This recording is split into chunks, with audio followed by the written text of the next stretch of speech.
Jamie Scarborough. I own a company called Sales Talent Agency, and we're Canada's #1 sales recruitment company.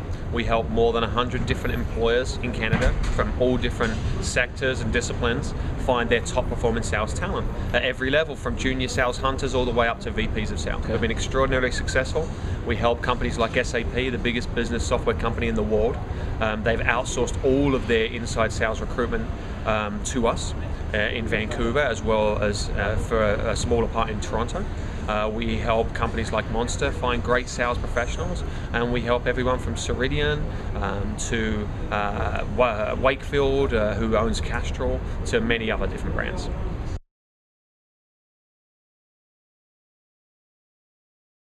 Empathy is the ability to be able to put yourself into someone else's shoes.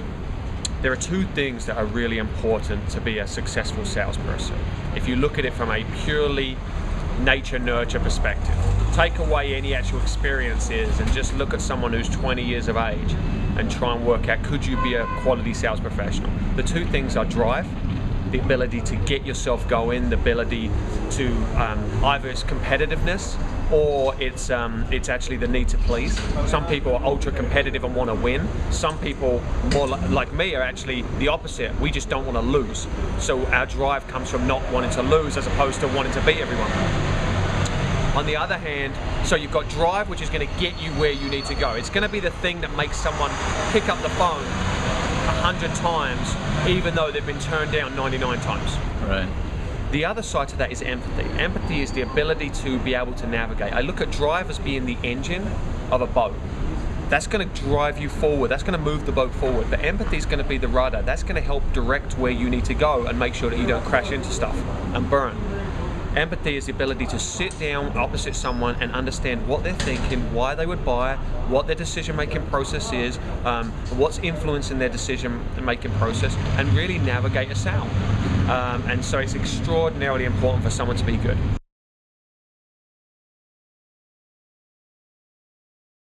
When you're a consultant, just like I did when I started this business, I mean, whenever you've got your own small business, you are a salesperson. You're a salesperson until you sell the business, basically, and you're no longer with it, because that's all your job really is sales. You've got management responsibilities, you've got executive stuff, but really your job is to drive revenue for that organization.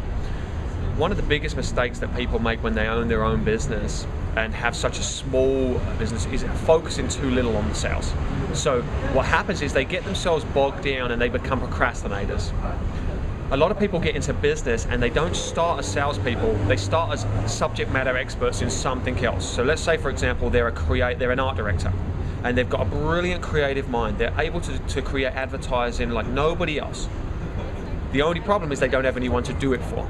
So what happens is they focus more on actual jobs that don't really pay them much, that are with friends, that aren't really going to give them any money, that are free jobs to try and get additional business elsewhere, instead of actually going out and trying to drive new revenue opportunities. So they kind of procrastinate.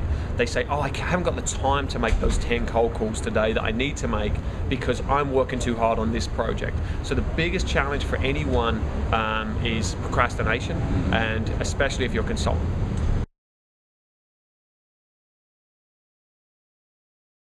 A lot of people out there right now who say that cold calling is dead. They say, oh, it's dead. Emailing, SEO, SEM, search engine marketing, search engine optimization, those are the ways you get clients now. It's not true.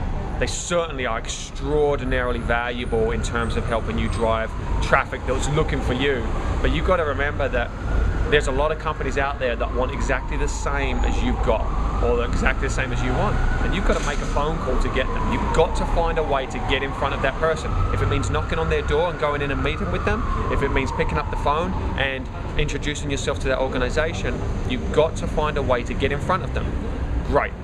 Once you've got in front of them, once you've got a few seconds to tell them about yourself, what are you going to do? You've got to have a compelling value proposition. If you ask me what Sales Talent Agency is about, I will reel off immediately what we're about. We're the #1 business software, etc., etc., etc.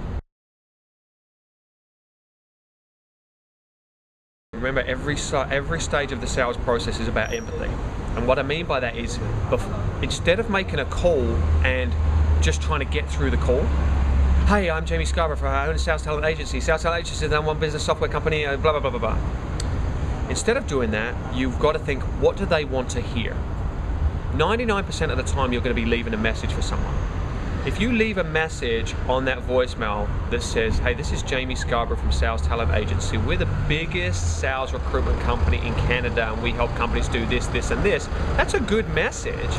But the only people that are ever going to call me back are people that are actually interested in that message in that current form. So they're currently looking for salespeople. My job is not to just talk to people who want to talk to me. My job is to talk to people who don't yet know that they want to talk to me. So think about what would get them to call you back. So instead of talking about what I do, talk about what they do. Hey, so let's assume that I'm calling Ceridian. Their biggest competitor is ADP. And let's say I'm doing work for ADP right now. I'm going to call up Ceridian's decision makers and say, hey, this is Jamie Scarborough from Sales Talent Agency. I want to talk to you specifically about ADP. Would you please return my call at 604-506-1777? Straight away, you've given them a name of their competitor, you've given them a fairly cryptic message, and they're going to call you back. Now, are they going to call you back and say, hey, I want to buy from you? Of course not. They don't know what you're selling yet. That's the finesse afterwards of making sure that they understand what you're selling. Okay, so this is another part that is kind of a misnomer about sales, is that sales is about pushing. It's not. Sales is kind of about the discovery. When you own your own business and you're a consultant, the reason that people will buy from you is because you are a subject matter expert. So let's assume that, again, we'll go back to that idea of being, you own a graphic design studio. You get an opportunity to talk to someone, they've got a need, you've identified that they have a need, they wouldn't be sitting down and chatting to you at all unless there was. You now need to do a really solid discovery with them. Negotiation generally becomes a bigger aspect if you haven't asked enough questions up front. You really need to try and work out how much have they paid for a similar service in the past. Have they got a budget assigned for this? If so, how much is that budget? How does this, what can they approve?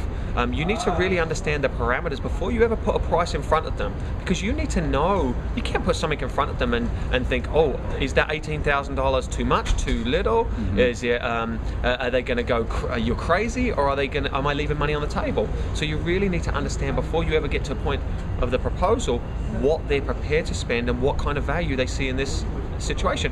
And if you know that your price is going to be higher than they're expecting to spend, you now have to work to build value in that price to show them why that is going to give them a return on investment. Great.